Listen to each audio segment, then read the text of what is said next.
Les falles, el goig de la paraula. El poeta Vicent Andrés Estellés va cantar la festa de les falles dient que són el goig de la paraula i tots assentats a la mateixa taula. Expressava així que la càlida xarxa de relacions personals que envolta les falles s'ha manifestat des dels orígens a través de les paraules. Unes paraules que ben prompte es transformaren en literatura. A través dels versos en quartetes i quintets emparentats amb la literatura de canya i cordell, els fallers fuetejaven consciències, censurant vicis i comportaments poc exemplars. I ho feien amb cartells i fulls volants, que enganxaven a la base dels cadafals o a les parets dels voltants i que amb el temps s'aplegarien en un quadern menut, el llibret de falla.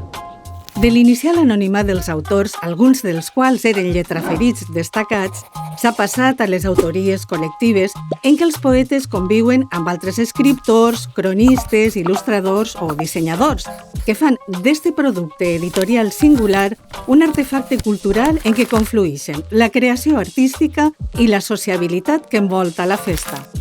També, al llarg de la història, són molts els poemes, sonets i altres estrofes que canten la joia de la festa. Noms rellevants de les lletres valencianes s'han endinsat en el territori de la lírica i han publicat els seus poemes en llibrets, però també en revistes i anuaris. A voltes, les paraules de la festa pugen als entaulats de la mà de fallers i falleres que posen en escena sainets i apropòsits, breus peces teatrals, moltes de les quals culminen en la presentació de la falla, un punt de trobada de tota la comissió i espai per a l'oratòria gràcies als mantenidors i mantenidores, persones rellevants de l'àmbit festiu o de la societat valenciana que exalten la festa i les seues protagonistes. La musicalitat de les paraules es veu reforçada quan s'acompanya amb els instruments de les nostres bandes.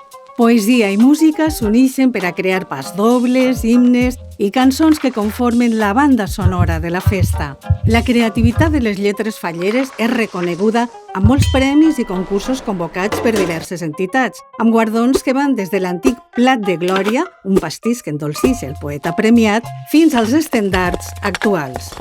Les falles són la matèria amb què construïm els somnis, però també aquella en què escriptors i escriptores han donat llum a obres plenes del goig de la paraula, un sentiment que reforça eixe designi d'eternitat que caracteritza la festa gran de les valencianes i els valencians.